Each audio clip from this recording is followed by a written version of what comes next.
Dan kenapa Mas Gibran? Ya mungkin kalau ini mungkin agak bias karena dia juga beliau pelaku startup juga ya kan, anak muda juga, dan gue ngelihat dia akan bisa mentransformasi ekonomi Indonesia terutama terkait hilirisasi digital. Dan AI ini sebenarnya the great reset. Yes. Ya kan, semua negara, semua company karena ini benar-benar baru, kita jadi nggak ketinggalan 30 tahun, 20 tahun lagi nih. Ini great reset, ya kan? Baru AI semua. booming 2-3 tahun terakhir. Ini great reset. Yeah. Ini kesempatan kita untuk bisa catch up.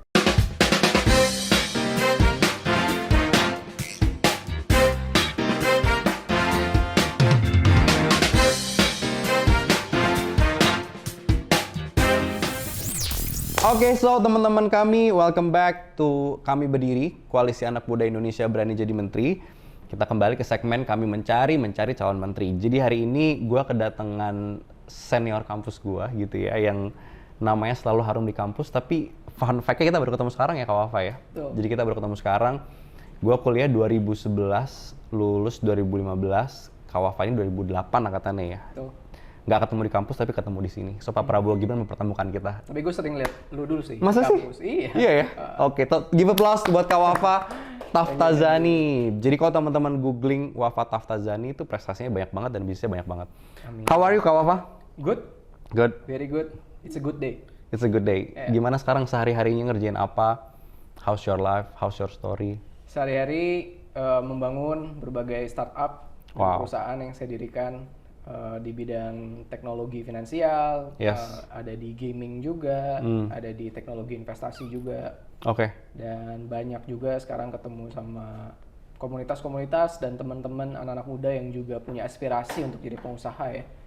Mereka selalu penasaran gimana sih caranya mulai, gimana caranya manage waktu, Yes. cerita awalnya gimana. True. Ini kalau yang di media aku baca Kak Wafa berhasil aja, tapi gagalnya gimana sih? Yes. Kak? Mereka banyak banget nanya kayak gitu.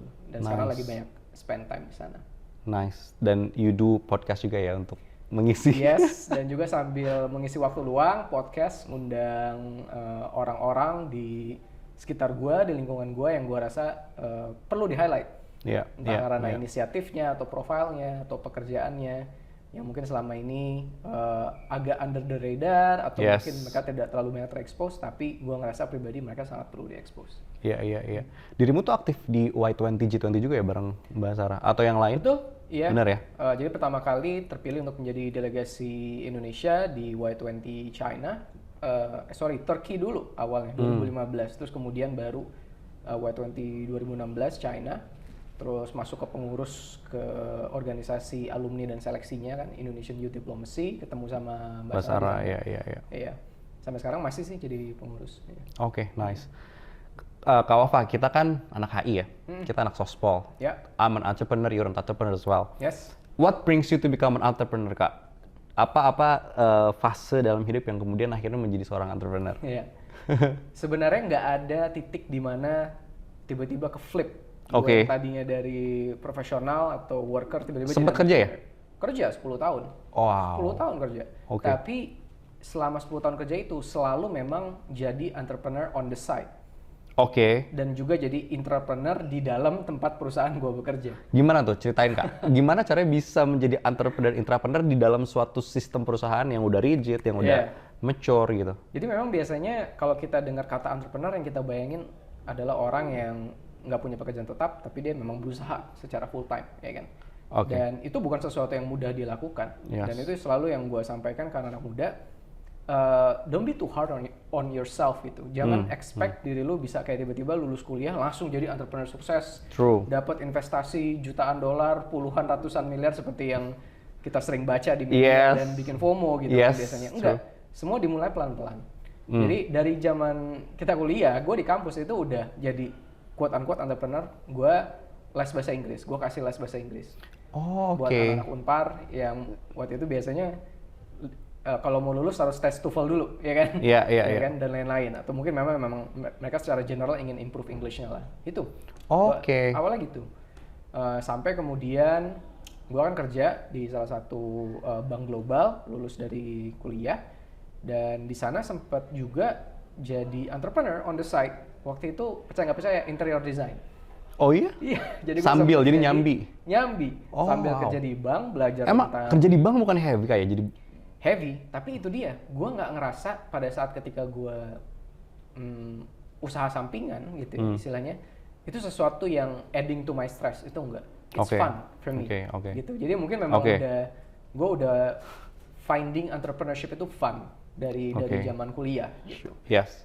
Nah, di dalam bank itu sendiri tempat gue bekerja, gue banyak berusaha melakukan hal baru sebenarnya. Yang mungkin tadi prosesnya belum ada. Kalau bank itu kan harus ada SOP, prosedur dan lain-lain ya kan. Rigid, yes. Proses. Tapi gue di sana cukup menarik perhatian beberapa senior yang di sana mungkin karena itu ngeluarin tadi ide ya. Iya, karena selalu banyak ide-ide yang mungkin nggak banyak kepikiran sama teman-teman yang seangkatan gue di sana yang rata-rata mungkin kan lulusan ekonomi, bisnis ya kan. Kan jarang jurusan ilmu politik misalnya langsung masuk perbankan. Perbankannya juga bukan perbankan retail tapi perbankan korporasi dan investasi kan. Iya.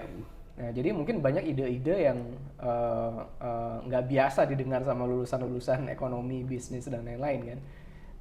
Dan itu menjadi inovasi.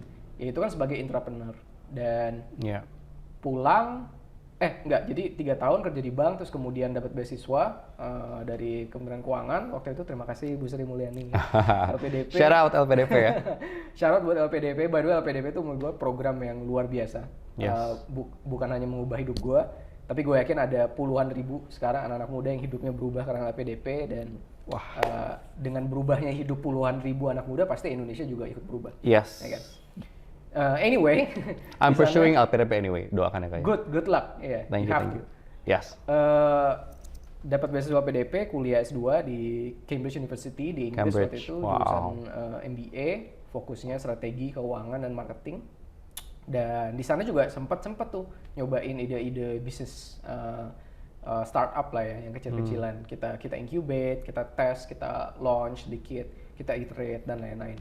Jadi selama 1,5 tahun kuliah di sana tuh bukan banyak kuliah dan belajarnya, tapi juga banyak bereksperimen sebenarnya dengan berbagai ide-ide entrepreneurship. Berapa lama? 2 tahun? 1,5 tahun. 1,5. Lulus dari sana terus kerja di perusahaan e-commerce, salah satu perusahaan e-commerce yang waktu itu di Indonesia. Dan di sana ngerasain apa rasanya ngebangun sesuatu tuh dari lumayan awal, karena waktu itu pas gue join itu ya size-nya masih sangat kecil lah perusahaan e-commerce itu, walaupun sekarang raksasa. Sekarang raksasa udah di udah di Nasdaq dan lain-lain, tapi dulu itu sangat kecil gitu. Dan di situ ngerasain gimana ngebangun dari awal, dan di situ mungkin baru kerasa baru ke-build ya mentalnya, oh gini ya kalau ngebangun sesuatu dari awal tuh ribetnya begini gitu. Operational complexity-nya, mental pressure-nya, stress-nya ya kan dan lain-lain tuh kebangun pas di sana. Makanya cuma tahan setahun. Oke. Oh, cuma setahun di sana? Setahun di sana. Oh, oke. Terus baru dari sana setahun pindah ke salah satu perusahaan big tech global. Yang membuat gua WA apa ya? Iya, betul. Dan itu adalah exposure pertama gua di sebuah perusahaan global yang benar-benar big tech dengan karyawan yang mungkin ratusan ribu di seluruh dunia gitu kan. Dirimu tuh country director masalah ya? Atau waktu itu Country Strategic Partnerships Manager untuk salah satu produknya yang terkait video. Oke. Ya semua pasti nonton lah gitu. Mungkin nontonnya pun di situ. Iya. Di situ belajar banyak banget. Karena, kalau lo perhatiin trennya, gue tuh selalu kerja di perusahaan asing sebenarnya. Yes. Jadi kerja di bank global yang asalnya dari Jepang, kemudian e-commerce regional yang asalnya dari Singapura, kemudian di big tech global yang asalnya dari Amerika Serikat gitu kan. Ternyata banyak banget yang bisa dipelajarin di situ, mentality, cara kerja. Tapi yang nggak pernah berubah adalah gue selalu usaha sampingan memang. Selagi menjalankan itu semua. Entah itu interior design, entah itu les bahasa Inggris, entah itu apapun, entah itu agency. Tapi itu selalu memang dikerjakan. Dan setelah 10 tahun berkarir sebagai profesional, baru itu ke-build lah. Modalnya secara finansial, modalnya secara mental, ya kan? Modalnya secara koneksi, itu ke-build baru akhirnya memutuskan buat jadi full-time entrepreneur. Sekarang full-time entrepreneur ya? Sekarang full-time entrepreneur. Oke, Kak, I wanna dig deep on that, tapi sebelum itu menarik lagi nih. Boleh. You said bahwa pas kuliah tuh main game terus. Yes. So you were, until now masih gamer atau? I was a gamer, I am a gamer, and I will continue to be a gamer. Wah, main game apa Kak? To my last day, I think. Wow. Macam-macam ya, berubah-berubah lah ya. Oke. Zaman SMA mainnya Dota 1 waktu itu. Dota, Ragnarok Online. World of Warcraft gitu ya. Terus zaman kuliah mulai main FPS kayak Counter Strike, Okay. terus Call of Duty. Oke. Zaman awal-awal kerja kan udah mulai ada Dota 2, Okay. ke Dota 2. I'm a big fan of the Final Fantasy series. Oke. Karena sangat kreatif, imajinatif, storytellingnya juga Seru lah, menggabungkan bagus. berbagai aspek politik, Yes. ekonomi, sosial, Yes. teknologi dan lain-lain ya. Yes. Dan Total War series, gue suka banget. Oke. Kalau buat teman-teman yang belum pernah dengar Total War series itu game strategi makro ya. Jadi kita kayak memanage suatu kerajaan. Oke. Tapi benar-benar dari yang makro sampai mikro tuh diurusin. Gitu. Oke. Jadi Wow. empire management, empire building. Wow. Itu seru Oke. banget. Sampai sekarang masih main itu Total War berarti yang sekarang masih main terus. Total War masih main sampai sekarang, Dota 2 masih main, Final Fantasy 14 masih main. Ini lagi nunggu ya Final Fantasy yang remake. Oke. Yang kedua, Wow. Rebirth. Wow. Oke, Kak Wafa. So dari yang gue capture berarti lo itu dulu ya kerja full time Yes. di perusahaan yang nggak main-main gitu ya. Yang gue pasti yakin Hopefully nggak demand-nya main-main. demand-nya pasti tinggi banget ya kan. Besides that, you're doing your own entrepreneurship journey, Yeah. jadi desain interior gitu ya, main game juga gitu Kak. Itu gimana manage waktunya Kak? Pengorbanannya adalah di Apa yang lo korbanin? hubungan personal. Oke, Iya. Nggak pernah pacaran semasa kuliah.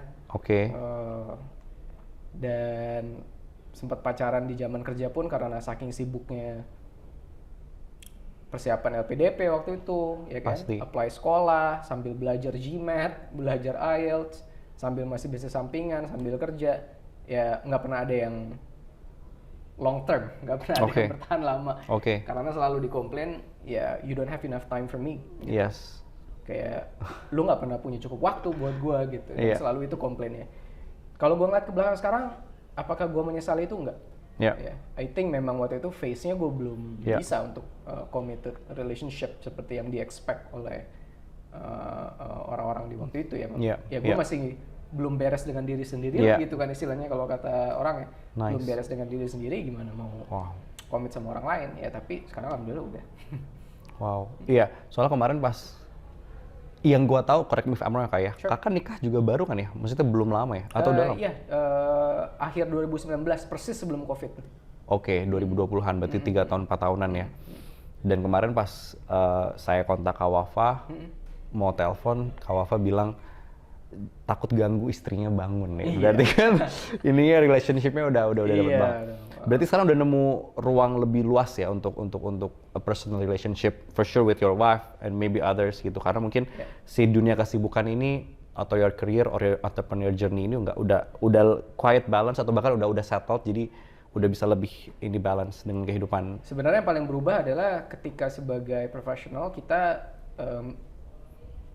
memanage pekerjaan, ya kan? Yeah. Memanage proses, Ya, memanage klien, customer day to day. Tapi sebagai entrepreneur yang paling penting itu adalah memanage stakeholders, Oke. memanage orang. Orang Yes. itu berarti co-founder kita, Yeah. ya kan? Direksi dan komisaris kita, investor kita, dan yang paling penting karyawan kita, ya, tim kita, Yeah. ya kan? Jadi a lot of my time itu spend on people management sebenarnya, Yeah, stakeholders management sebagai entrepreneur. True. Itu it means a lot of talking, ya kan, a lot of calling, a lot of emailing, a lot of Zoom calling dan lain-lain, tapi a lot of emotional investment juga, relationship, ya kan. Itu memang memberikan lebih waktu lah untuk diri sendiri, untuk kita kemudian bisa ngurus diri sendiri juga gitu. Oke. Kira-kira itu sih Oke. perbedaan utamanya. Dan kalau sebagai profesional kan kita biasanya di set oleh pace dari yang ditentukan dari atas, Yeah. ya kan. Yeah. Tapi kalau sebagai entrepreneur kan kita yang menentukan pace-nya sendiri. exactly. Yeah, we set our own goals. Exactly. Yeah. Oke. So, Kak Wafa, let's talk about your businesses ya. Berarti Sure. ada di fintech, ada di investment, sama ada di game. My question adalah, apakah ini merepresentasi hobimu yang dulu? Main game, making money for sure, karena entrepreneur Yeah. pasti suka making money dong, ya nggak sih? Yes. So you build these companies, and so my first question adalah apakah itu merepresentasi dirimu gitu ya? Yang kedua, how to link game and financing or investment, those kind of things. Karena yang gue tahu through games juga bisa making money ya kayak Yeah. zaman sekarang, atau through through online things lah gitu ya. Nggak spesifik ke game aja, tapi juga ke hobi-hobi yang kita bisa kerjain di digital gitu kan, teknologi, NFT, blockchain, dan lain-lainnya gitu. Share us about that dong Kak, sebagai pelaku yang sekarang bener-bener mendalami itu dan bahkan create business gitu, yang ada risk di dalamnya, have to make profit di dalamnya dan lain sebagainya. Jadi approach gue dalam menjadi entrepreneur atau berusaha itu adalah mencoba menemukan suatu permasalahan yang benar-benar besar, permasalahan yang benar-benar pelik gitu ya, yang ada di masyarakat, yang kemudian kemungkinan besar gue sendiri juga mengalami masalah itu, ya kan? Yang kalau gue sendiri mengalami itu mungkin ratusan juta orang lain juga mengalami. Ya kan? Jadi start from the problem ya? Start from the problem and then start with myself. Ya kan? Problem apa yang gue hadapin sehari-hari. Dan betul, yang tadi lu bilang, companies gue sekarang represent sebenarnya the issues that I face myself. Gitu. Sebagai contoh misalnya, Modal Rakyat, startup pertama gue. Itu kan pendanaan produktif untuk UMKM. Ya kan? Gua kan sempat pernah merasakan jadi UMKM waktu ngelesin bahasa Inggris, waktu buka jasa desain interior, waktu buka agency. Kita susah banget dapat permodalan, nggak bisa gitu. Ya dulu mungkin KUR belum segencar sekarang dan lain-lain kan. Maka Modal Rakyat didirikan karena ya gue ngelihat, gue mengalami isu ini dan jutaan UMKM, puluhan juta UMKM di luar sana juga mengalami masalah yang sama. And if we solve that problem, kalau kita menyelesaikan masalah itu, orang akan mau membayar, orang akan mau memberikan nilai ekonomi terhadap layanan atau produk yang kita berikan, ya kan? Upbank juga sama. Pendanaan produktif untuk influencer, untuk industri kreatif. Bukan hanya influencer tapi juga kreator, freelancer, brand agency. Gue mengalami itu kan gitu. Gue sempat bikin agency dan gue kan bisa dibilang mungkin sekarang micro influencer lah ya gitu. Dengan follower yang agak lumayan. Itu juga kita sering banget dapat kerjaan misalnya dari klien bayarnya lama.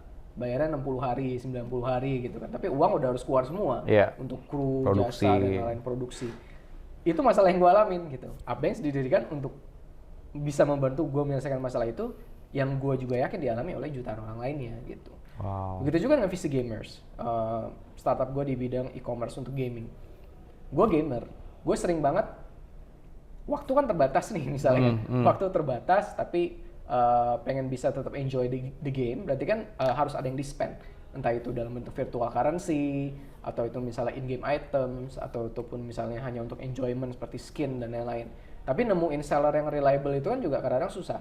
Gue beberapa kali ketipu. Gitu. Dulu zaman main Ragnarok, pengen beli Zeni, itu pengen beli apa, ketipu. Uangnya udah ditransfer, orangnya nggak nongol gitu. Kalau gue itu main RF, gue ketipu. Iya kan? Mau pakai jasa rakbar, kadang-kadang yang punya rakbarnya juga penipu. Jadi VC Gamers itu juga gue pakai buat menyelesaikan masalah gue sendiri. Gue pengen ada tempat di mana sesama gamer, antar gamer itu bisa trading gitu dengan aman, nyaman, dan menciptakan nilai ekonomi di sana. Karena yang pada jualan di VC Gamers itu ya mereka kan UMKM juga, ya kan? Mereka adalah UMKM sektor digital. Nah, kalau kita biasanya dalam pikiran kita UMKM, kebayangnya mungkin kayak restoran atau tukang jahit atau apa gitu ya. UMKM digital itu sekarang banyak banget dan itu perlu didorong. Dan VC Gamers adalah platformnya tempat pengusaha UMKM digital terutama di industri game untuk mereka berusaha.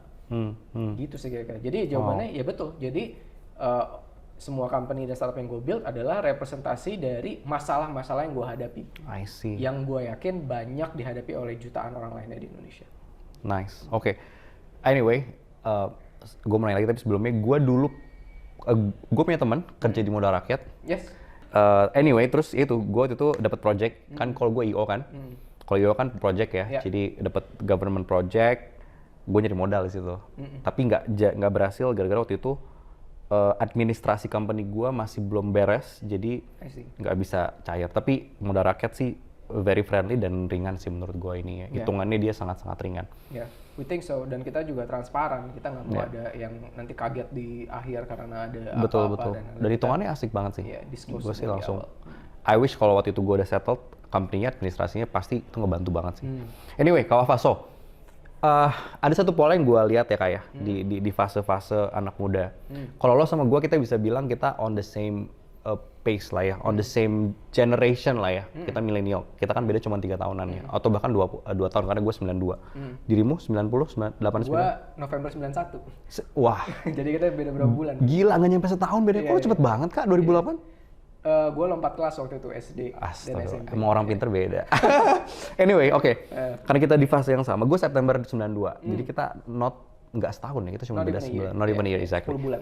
Exactly. Nah, kalau pola gue, Kak, gue sedikit cerita tentang pola gue ya. Jadi lo harusnya nggak manggil gue Kak, kita bro aja. Oke lah, oke bro.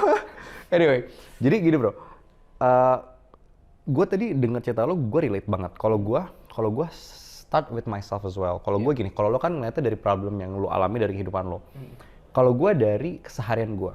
Kalau lo kan tadi lo professional 10 years gitu ya, sambil lo bisnis. Kalau gue mulai bisnis dari organisasi. Kalau gue emang anaknya suka organisasi. Gue di kampus kan gue MPM, gue ketua angkatan FISIP. Yes. Ya kan, 2008 tuh, siapa 2008 ya? Bagus, exactly. Jadi gue berawal dari organisasi, gue kenal sama banyak orang, we create something ya. Kalau di organisasi kan kita bikin project, bikin event, bikin apa. Nah, entrepreneurial gue justru muncul di situ. Ketika gue ada masalah, gue solve bareng orang-orang, ya kan? Ada konflik, drama-drama orang ke kita atau apa, masalah antar teman, antar orang segala macam itu. Di situ I found my leadership skill on that moment. Lalu kemudian senior-senior kita, kayak Tommy Budi, Tommy kan? Tommy 2007 ya, Tommy. Banyak senior-senior yang kemudian bilang, lo cocok jadi pengusaha kayaknya, karena lo bisa influence people. Ngomongnya gitu. Gue bisa persuade people untuk do something. Nah, kemudian gue juga selalu bilang sama orang yang ada di sekeliling gue bahwa lo harus tahu dulu diri lo gitu. Kayak gue kebetulan I'm pretty good at communication lah gitu ya. I'm not smart, I'm not clever, cuman gue bagus di komunikasi. Jadi gue memanfaatkan komunikasi gue sebaik-baiknya ya untuk berjualan kalau di bisnis ya kan, untuk make sure si klien yakin sama kita, buying our service gitu. Exactly. Dan lain-lainnya gitu ya. Nah, tapi Kak, kalau yang gue lihat ya, anak-anak zaman sekarang itu hidupnya kurang menikmati. Ini correct me if I'm wrong ya, gue nggak tahu apa yang lo temui di kehidupan lo, tapi kalau di kehidupan gue, anak muda zaman sekarang itu karena mungkin fasenya cepet ya, dengan digitalisasi, dengan informasi yang dia dapat here, there, and everywhere, hitungan seconds gitu. Jadi kadang mereka sulit untuk menemukan jati diri mereka gitu. Kalau lo bilang tadi start with yourself, your problems, gue juga nemu my skill gitu ya, atau my capability, kita jual itu, kita cultivate skill kita jadi sesuatu hal. Anak muda sekarang tuh agak susah menemukan itu. Makanya kenapa kemudian banyak tren yang namanya mental health gitu ya, dan lain-lainnya gitu. Although satu hal yang gue yakin, anak-anak muda zaman sekarang juga keren-keren, pinter-pinter. Mereka kalau gue tanya gagasan mengenai kenegaraan bahkan yang heavy, anak 21 tahun tuh udah bisa ngasih ide yang jauh lebih canggih dari gue gitu. Yang mungkin gue zaman mereka masih kuliah, masih main di taman FISIP, masih nongkrong di WT gitu. Nah, fase pola hidupnya Bro Wafa itu bagus. Gini, gue yakin di saat lo ngejalanin pasti lo nggak ngerencanain kan. I mean, you do plan tapi kan lo nggak. Kalau lo sekarang tarik ya kan, kalau tarik ke sana kayak oke, tapi polanya kalau kita lihat kan polanya itu dapat ya, berpolanya itu asli ada gitu. Setelah dilihat ke belakang baru kelihatan polanya. Exactly. Tapi pada saat dijalanin nggak ada polanya sama sekali. Tapi gue yakin kayak somehow ya, itu berpola karena lo megang teguh goal lo sih, karena ada goal yang lo mau capai. Mungkin lo memang mau jadi entrepreneur gitu kan di ujungnya, atau lo mau jadi orang yang bermanfaat buat orang banyak dengan bikin startup lo gitu. Ya tadi yang gue bilang, anak muda zaman sekarang itu cepat gitu ya, serba instan fasenya gitu. Apa your suggestion buat anak-anak muda zaman sekarang yang hidupnya mungkin rapid, cepat gitu ya, kira-kira gimana Kak untuk bisa akhirnya menarik diri ke dirinya mereka sendiri, dan you have to start with yourself dulu gitu. Menurut gue sekarang sebenarnya perbedaan paling utama bro, kalau tadi kita bicara bedanya mungkin milenial sama Gen Z gitu ya, salah satunya. Banyak lah perbedaannya sebenarnya, tapi yang salah satu yang paling utama adalah milenial itu kan lahir kita di akhir 80-an atau di awal dan pertengahan 90-an. Waktu itu teknologi internet sudah ada, sudah cukup prevalent, tapi belum se-accessible, belum semurah, belum se-omnipresent sekarang. Gitu kan. Dan di internetnya sendiri pun sebenarnya belum cukup banyak kalau dibandingkan sekarang konten dan koneksi-koneksi sosial human antar human yang bisa dibuat di kala itu, ya kan? Gen Z yang lahir di tahun 2000 ke atas itu kan sudah jauh lebih tersedia sebenarnya secara infrastruktur, tapi juga secara konten dan secara social connection yang tersedia di internet. Impact-nya kemana? Kalau menurut gue impact-nya gini, yang dari lahirnya langsung digital native, langsung terkoneksi dengan komunitas global, mereka not necessarily identify diri mereka dengan lingkungan yang ada di sekitar mereka. Betul. Kalau kita dulu, kita masih identify diri kita dengan lingkungan yang ada di sekitar kita. Misalnya teman-teman sekolah, teman-teman satu komplek, ya kan, orang tua, keluarga besar, sepupu-sepupu, ya kan. Baru nanti ke extend misalnya ke oh teman-teman di tempat les, oh teman-teman di ekskul, betul, ya kan? betul. Teman-teman kakak, teman-teman adik dan lain-lain. That was us. Ya Yes, kan? yes. Not with Gen Z. Yes. Gen Z dari ketika mereka udah nyentuh internet, misalnya di usia 4 tahun, 5 tahun, 6 tahun dikasih HP gitu kan. Mereka udah misalnya main game online, ya kan. Ngobrol sama teman-teman di Discord, ya kan. Bikin server bareng-bareng orang asing dari seluruh dunia di Minecraft atau di Roblox. Main Fortnite bareng, gitu kan. TikTok, ya kan. Mereka langsung connected to the global community. Jadi mereka dikasih pilihan, dikasih plate yang jauh lebih besar dengan pilihan makanan yang jauh lebih banyak. Betul. Gitu. Betul. Sebenarnya lebih membingungkan buat mereka. Betul. Jadi gue sebenarnya sangat empathize gitu. Exactly. Dengan teman-teman yang mungkin sekarang di usia 18 sampai mungkin 24 lah ya kira-kira kan. 18 24 itu those are very crucial times ya kan in discovering ourselves. Jadi mereka memang dihadapkan dengan dunia yang sudah fully connected dan mereka tersurface lah berbagai konten, berbagai ideologi, berbagai values, berbagai jenis human connection dan lain-lain. Ya kan? Jadi menurut gua nggak perlu dibikin anak muda sekarang seperti kita. True. Ya, itu satu. Jadi menurut gua nggak usah bandingin antar generasi. Misalnya baby boomer dibandingin dengan milenial dibandingin dengan Gen Z. Ya kan? Those Setiap are generasi different. Exactly. Perbedaan-perbedaan mereka itulah dan keunggulan-keunggulan mereka itulah yang nanti akan shape the world the way they see it. Dan that's how the world evolves as well. Yes. Gitu. Terkait mental health, gue cuma punya one thing to say. Ketika kita membangun mental strength instead of focusing on how fragile our mental health is, things get better. Yes. Gitu. Sekarang diskusi yang banyak terjadi adalah mental health nih kita harus aware, kita harus sering healing gitu-gitu ya. Kita harus jaga mental health our young workers dan lain-lain, young entrepreneurs. Sebenarnya bukan kita harus terus-terusan mikirin tentang betapa fragile-nya mental health kita, dikit-dikit healing, dikit-dikit minum antidepresan, dikit-dikit apa gitu ya. Tapi bangunlah mental strength gitu.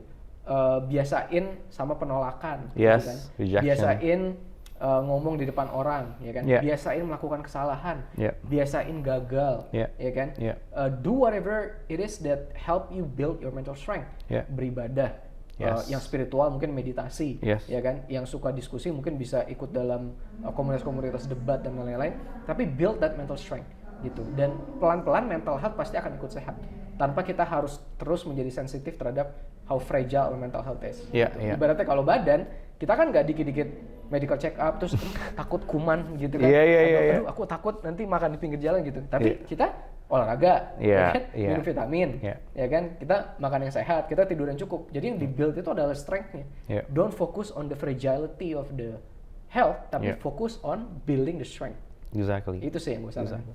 Gue sempat ada dulu zaman, I think, I'm sure you've heard quarter life crisis.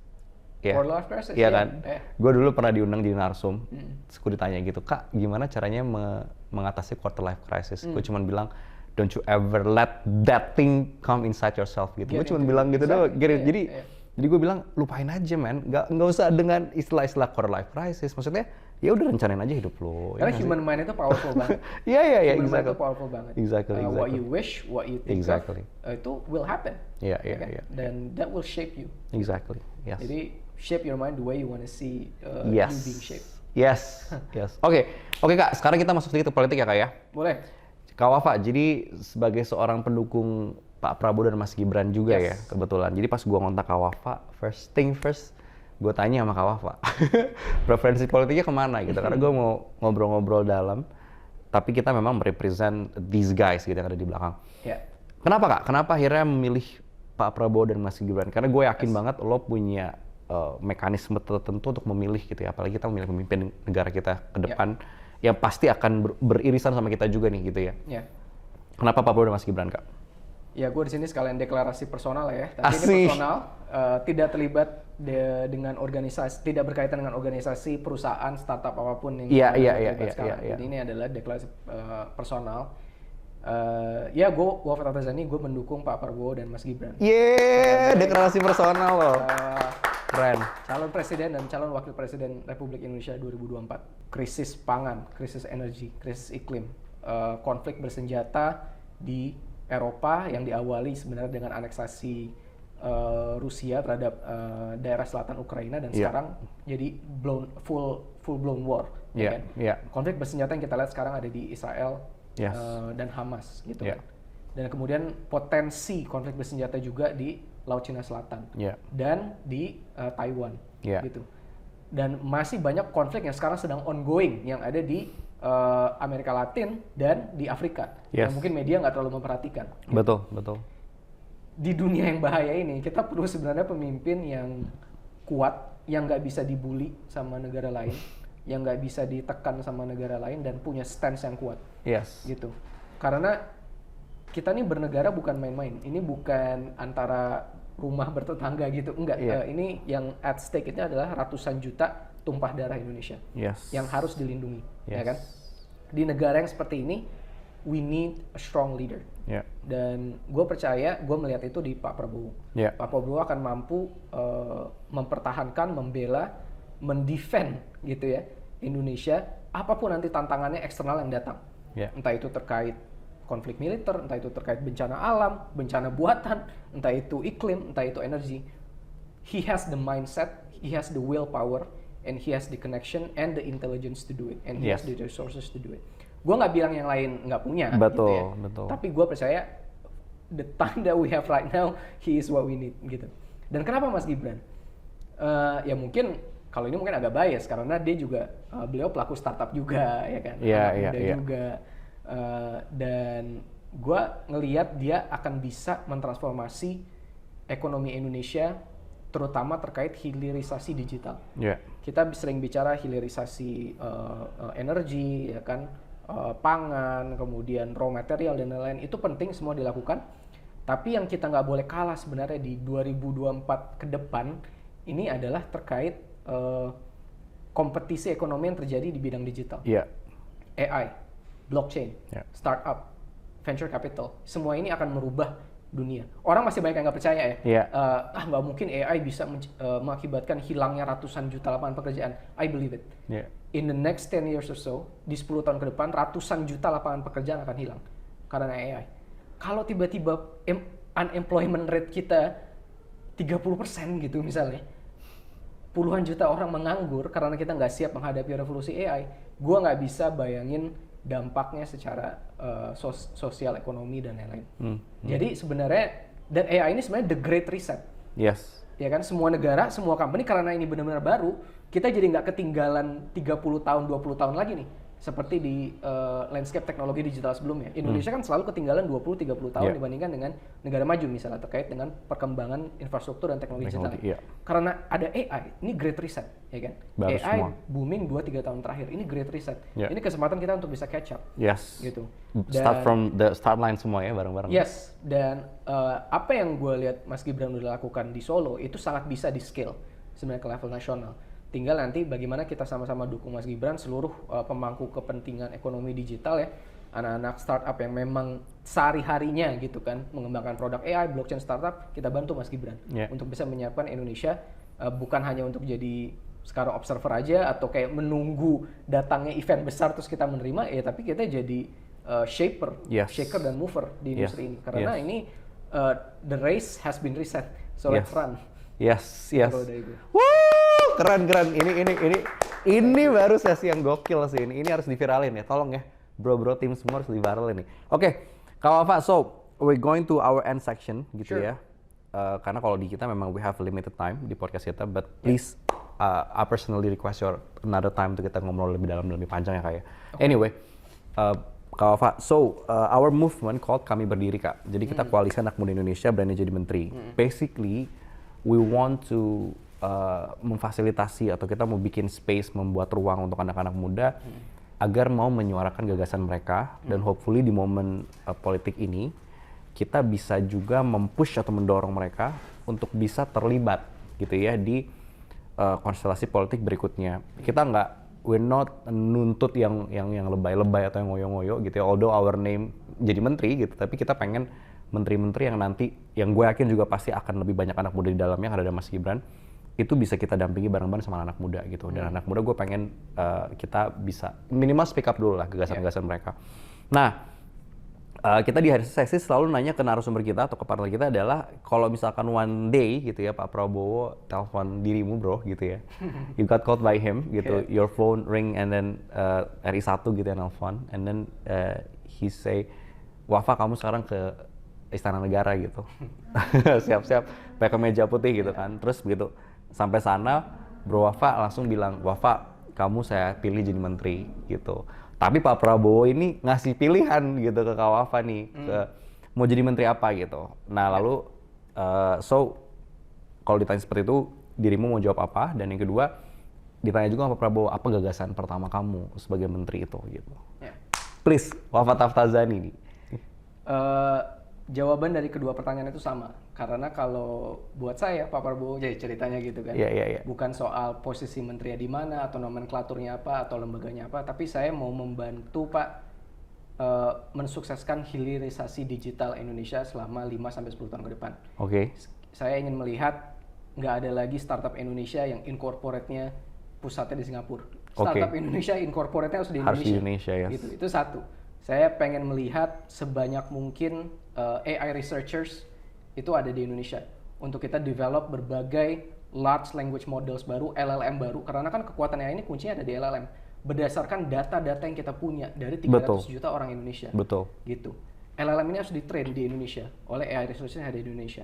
Saya ingin melihat ada blockchain nasional di mana keseluruhan ekonomi digital Indonesia nanti terintegrasi dengan blockchain, transparan, akuntabel, governance-nya kuat, dan kita tidak bergantung pada blockchain global yang sekarang ada di luar sana. Tidak hanya bergantung di sana, tapi kita punya blockchain nasional sendiri yang memang kita kembangkan, yang kita bisa arahkan sesuai dengan kepentingan nasional, yang mungkin nanti bisa bridge ya kan ke berbagai blockchain yang ada di luar sana. Gitu. Itu 3 contoh kecil aja terkait misalnya startup, AI, blockchain, tapi banyak sekali pekerjaan hilirisasi digital yang saya pengen bantu Pak Prabowo dan Mas Gibran mensukseskan. Terkait role-nya, menterinya, lembaganya, nomenklaturnya, Pak Prabowo dan Mas Gibran akan yang tahu yang terbaik. Tapi kalau ditanya waktu saya mau dicurahkan kemana, tenaga pikiran, ke sana arahnya. Oke, keren banget. Thank you banget Bro Wafa. Thank you so much. I'm very happy to have you here. So, thank you, teman-teman, wah keren banget. Jadi itu ya sharing dari Bro Wafa. Start from yourself. Gak usah terlalu terpaku sama istilah-istilah generasi ya kayak. Nothing wrong, gak ada yang lebih baik, gak ada yang lebih buruk. Semua punya diferensiasinya masing-masing, and be proud of yourself. That's the most important thing. Oke. Thank you so much teman kami. Sampai ketemu lagi di sesi kami mencari berikutnya. Oh lupa Kak, we have something for you. Oke, jadi Kak Wafa or Bro Wafa, this is our gift for you. Jadi ini adalah kaos kebanggaan kita yang kita pakai, gitu kita pakai. Jadi ini adalah rencana menteri. So hopefully apa yang tadi dirimu sampaikan, you can realize your dream, dan semoga negara ini bisa mencapai hal itu. Gitu. Semoga makin banyak anak muda Indonesia yang punya kesempatan seperti yang saya dapatkan. For sure. Yes, thank you Kak. So mau dibuka jangan ya, buka aja ya. Buka ya. Nah ini kita game-game lucu-lucuannya adalah di belakang ada tulisan gitu. Jadi kita lihat kira-kira Kak Wafa dapat apa nih. Tapi ini lucu-lucuan. Random gitu ya? Iyoi. Coba kita buka sekarang. So, pegang ini ya Kak. Yang ini atas. Ini. Yes. Oke. Siap? 1, 2, 3. Oke. Bacain dong Kak, baca di atas Kak. Saya nggak takut kalau diminta untuk jadi calon menteri perhubungan Kabinet Prabowo Gibran. Yeay! Thank you so much, Bro Wafa. Thank you so much for your time. Thank you teman-teman semua. Thank you.